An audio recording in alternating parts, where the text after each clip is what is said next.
Welcome to the first episode of The Jump with Kieran McDonald under the Beyond the Snap Media umbrella. And today we're going to discuss the good fortune that I had to be able to attend the Sugar Bowl recently, where Texas and Washington played. And as you can see, I've got my college football playoff shirt on today. And it was an incredible experience to be able to attend the Sugar Bowl. I think they're obviously very hyped games to watch on TV, and it's very good to watch on TV. And by all means, watch it if you can. But it was really great to be able to be there, and there's something different about being able to be in the city, especially the night before. We were able to get there the day early and experience the city on that New Year's Day, and it was really just an incredible being able to feel the kind of the tension and see all the Texas and Washington gear everywhere, and kind of it felt like it was almost about to spill over into the game that night, and it was really an incredible experience. So, but please go to a bowl game if you have the good fortune and opportunity to. It was really great to go to, and I really enjoyed it thoroughly. I can't recommend it highly enough. Very grateful to be able to go and blessed to be able to go. But today we're here to talk about the game, kind of what it means, just the overall experience and atmosphere, and kind of limiting this last year of the 14 playoff a little bit. So yeah, first the atmosphere was incredible in the Superdome. We were all kind of sitting there. Almost everyone got there early, watching the Rose Bowl and watching Michigan play Alabama, and that really a thriller game early. And now the only complaint I have with the Sugar Bowl, and the only real complaint I have about the game at all, is that the TVs that were showing the Rose Bowl, of course, all around the stand, on the promenade and all of that, cut off 30 minutes before kickoff or somewhere around in there. And we did not witness the epic overtime battle that I was obviously able to watch later. And that was my one complaint with the All-State Sugar Bowl. That is the only thing I can complain about, which is, very fortunate, obviously. But yes, please don't do that. You could feel the angst, and it was kind of a panicked environment. Everyone was trying to figure out what was happening, what was going on, and all of that when we were no longer kind of able to watch. But then that led beautifully into the Sugar Bowl itself. It was a great game. I think it was one of the best college football playoff games that we've had in this 10-year playoff era. It was an incredible game. It was defined by Washington's passing and being able to really just throw the ball all over the yard, and also by the Texas' ability to run the football. And I think that the core kind of the Texas disappointment and why they didn't win, and this is getting into a little bit of breaking down, was kind of their run attack. I don't think they leaned into it enough just from a purely analytical standpoint of view. Quinn Ewers had 8 carries, and both C.J. Baxter and Blue, the other running back, had 9 carries each, so just 1 carry more than the quarterback. They had 6.4 yards per carry and 3 rush touchdowns and 28 attempts total. And to me, the biggest problem here is that the Longhorns, they didn't lean on it. I think it would have made it a more interesting game, and even a more back-and-forth game, because they did get shut out in that third quarter than it was. Although the back-and-forth, I have to say, was incredible from both teams, and the resilience and the fight back and forth. They only had 9 carries. They were really able to I thought they were able to decimate the Washington front. I mean, it didn't look like they could stop nearly anything. They were able to bust long runs, able to just go get yards, and it seemed like every time they handed the ball off, it was a first down or close to it. And I think they didn't use that enough. They did not lean on that, able to be at least more physical on the offensive side of the ball and able to really power your way through. They did not do that, and I think that was part of the reason they weren't able to control the game, and Washington felt like the superior team all through. And, they had bad first down efficiency on the part of the Texas Longhorns, and, some mistakes, although the mistakes were to a large degree, forced by Washington. The 2 fumbles that, the Longhorns suffered from greatly.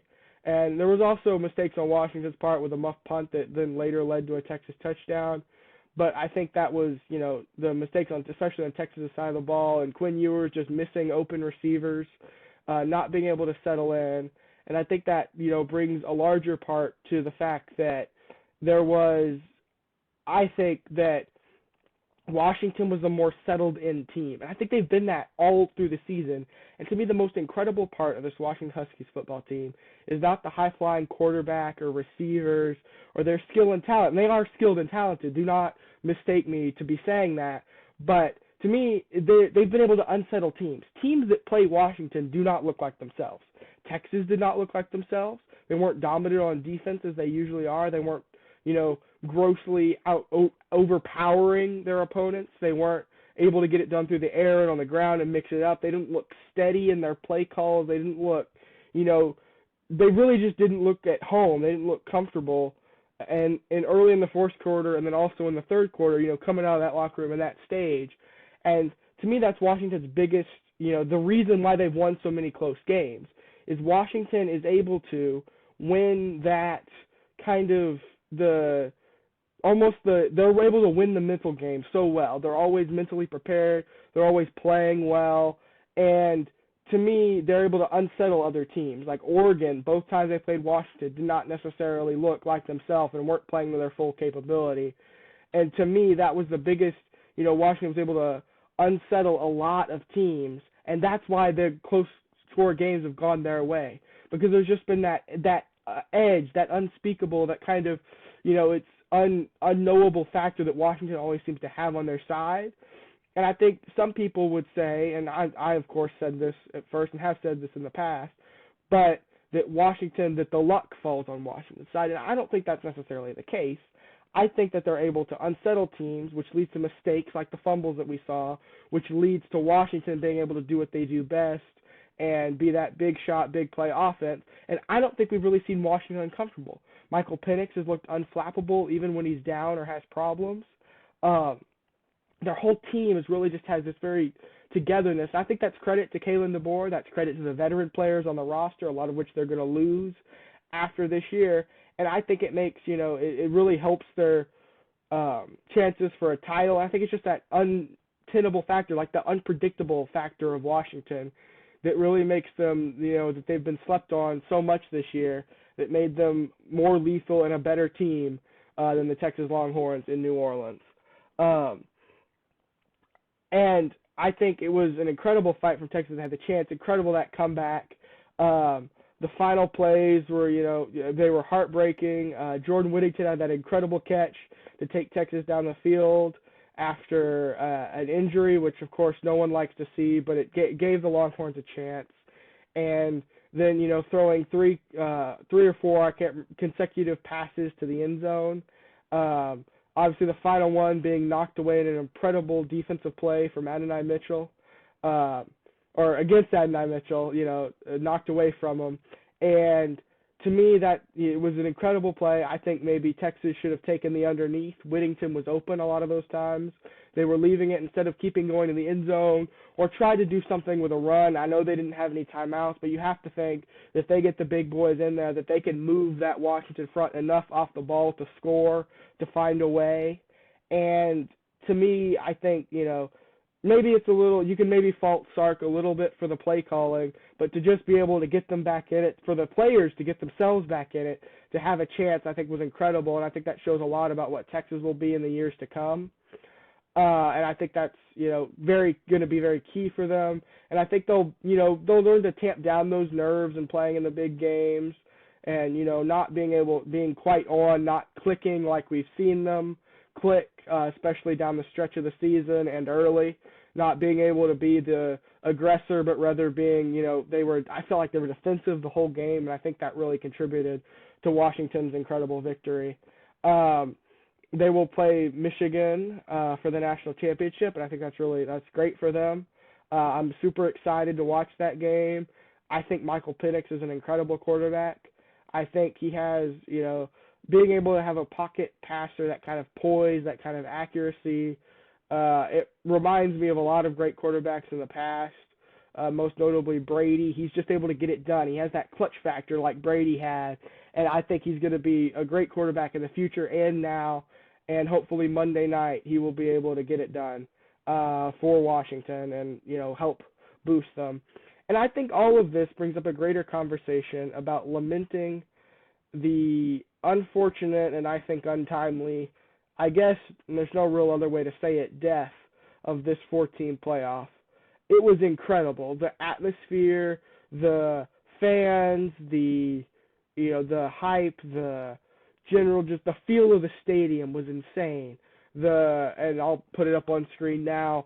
The celebration at Texas running out, and this is them running out to warm up, was incredible.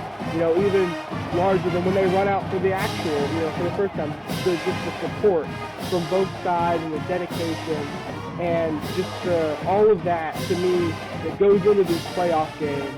And I've never witnessed it in person before, but now that I have, to me it makes me so much sadder, and it makes it so much more poignant that we're losing this 14 playoff.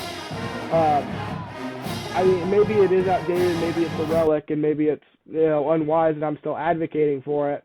And I'm excited to see what a 12-team playoff could do, but I still think you're diluting the product when it comes down to it. And I think that the biggest, the most important thing is that there's only 3 games. There's only 3, you only get to watch it 3 times. And we're going to have a playoff format that is going to have, 15 games, which to me dilutes it makes it less special. It makes it less, it's not, it's only going to happen twice a year that the semifinal, it's only going to happen one day, 2 games, and it kind of takes away and detracts from it. And I think that in the long term, hopefully it'll be good for the health of the sport, but I also think that we're going to miss this 14 playoff and just this incredible play. And I think now it may just be that now it's getting good, right? The competitiveness from all the different angles, different conferences, and being able to have 2 really great games. I think it's a fantastic way to send the playoff out. Michigan and Alabama going to overtime, Texas and Washington coming down to the final second twice. And to me, it's an incredible game. It's 2 incredible games. All the history, all the richness, especially in a city like New Orleans and in a historic venue like the Rose Bowl. To me, I think we'll be losing a lot next year. It'll be fun and I'll watch, and I think it'll be different for sure. It'll be an interesting new way to crown our national champion of this sport that we all love. And I think we'll miss it. And I think it's, unfortunately it's time to say farewell. But I think it was, a really great way to end it, a great send-off, a historic send-off. And I think a lot of us will remember this year. I know I certainly will, for a very long time. And yeah, with that, I'd like to thank you all for watching. This is really, we've really appreciated this opportunity, and we'd love to grow. Please follow the podcast and watch here on YouTube. It's the best way to support us. We really enjoy, and we really just want to make content for you guys and be able to talk and share our opinions and thoughts and get your thoughts and all of that about college football and about the sport we love so much. And I just wanted to share my experience with you and a few thoughts on the game, a little removed from it, to look back and reflect and be able to see that. So thank you very much. Have a great day, and goodbye.